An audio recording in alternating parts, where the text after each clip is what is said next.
Assalamualaikum warahmatullahi wabarakatuh. Halo teman-teman, perkenalkan nama saya Nur Miftah Salsabila dengan NIM 2101085.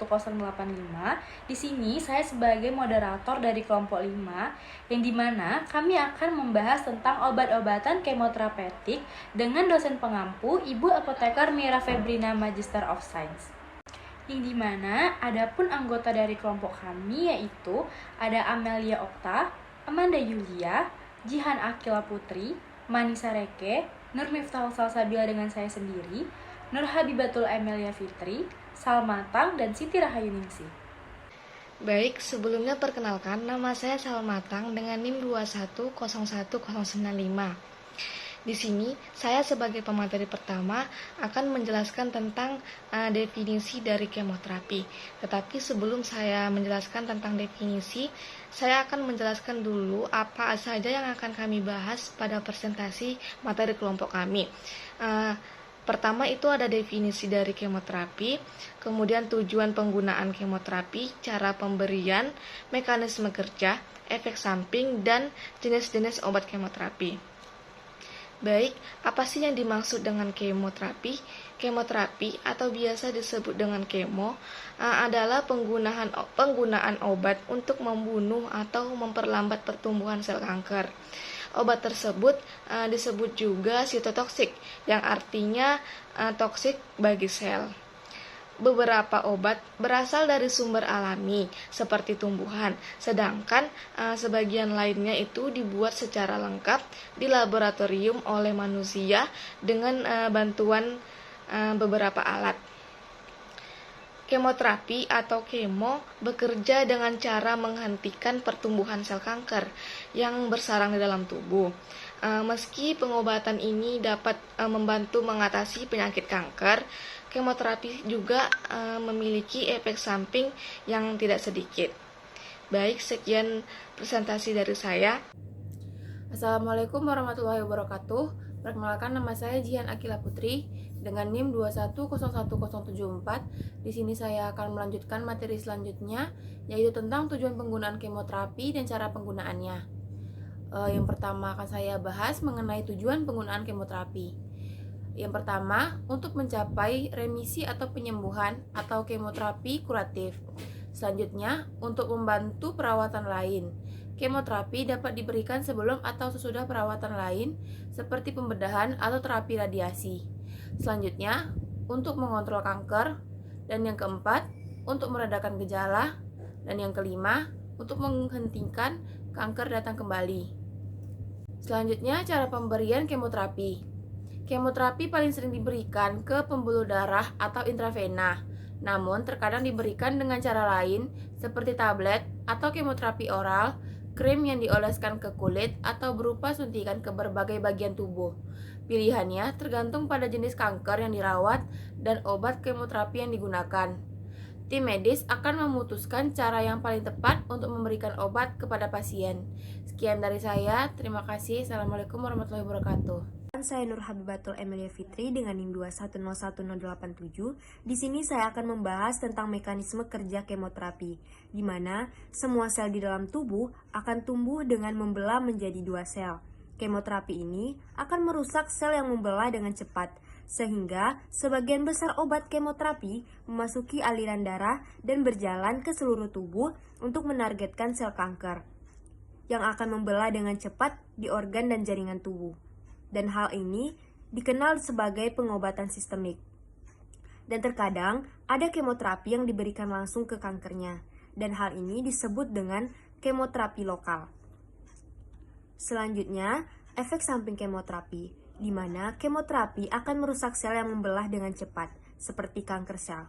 Tetapi, ada beberapa sel normal seperti sel darah, folikel rambut, sel di dalam mulut, usus, dan organ reproduksi juga membelah dengan cepat.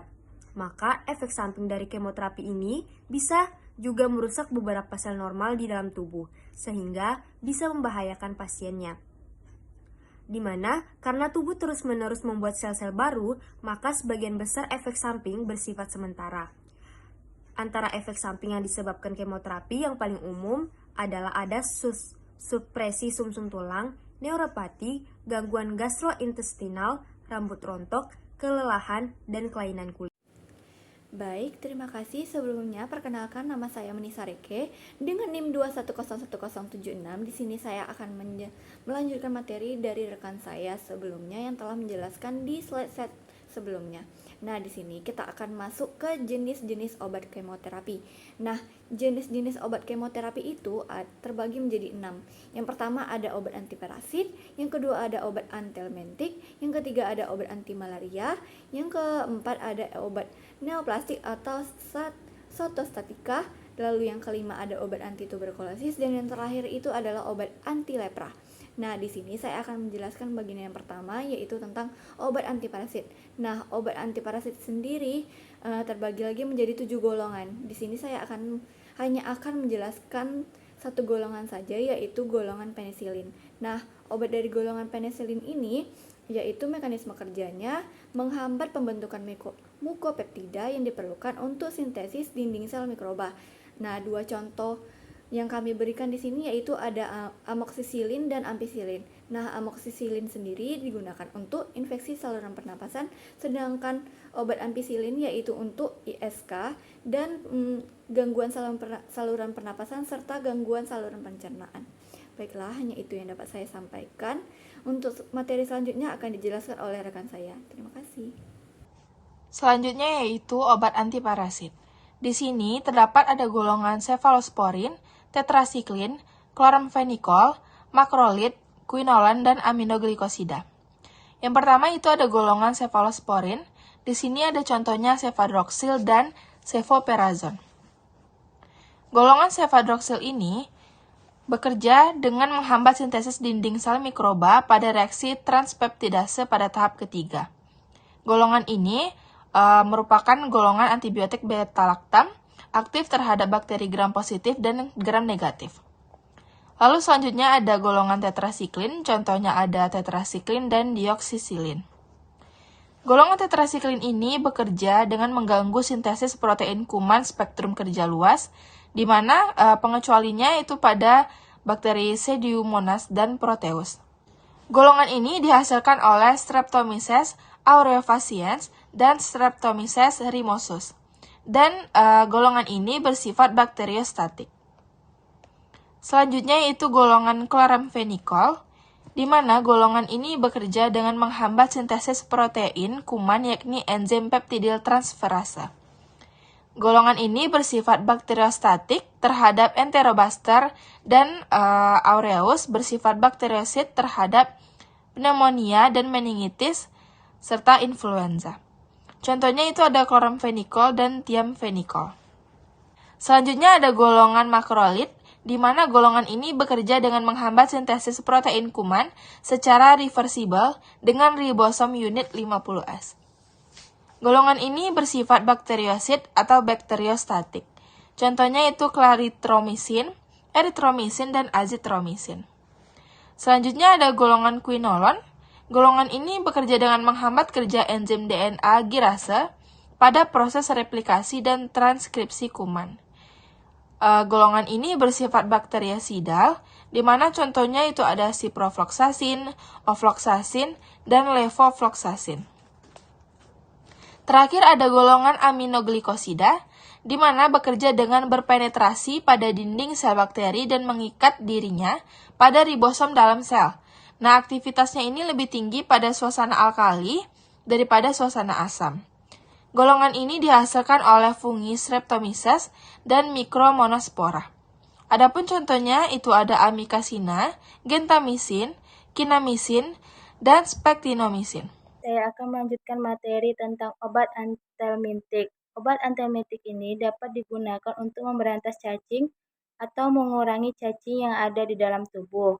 Mekanisme obat ini yaitu menghambat proses penerusan impuls neuromuskuler sehingga cacing dapat dilumpuhkan. Dan contoh obat dari antihelmintik ini yaitu dietilkarbamazin, levamisol, dan membendanzol. Selanjutnya, ada obat anti malaria. Obat anti malaria ini dapat digunakan untuk mengobati demam malaria.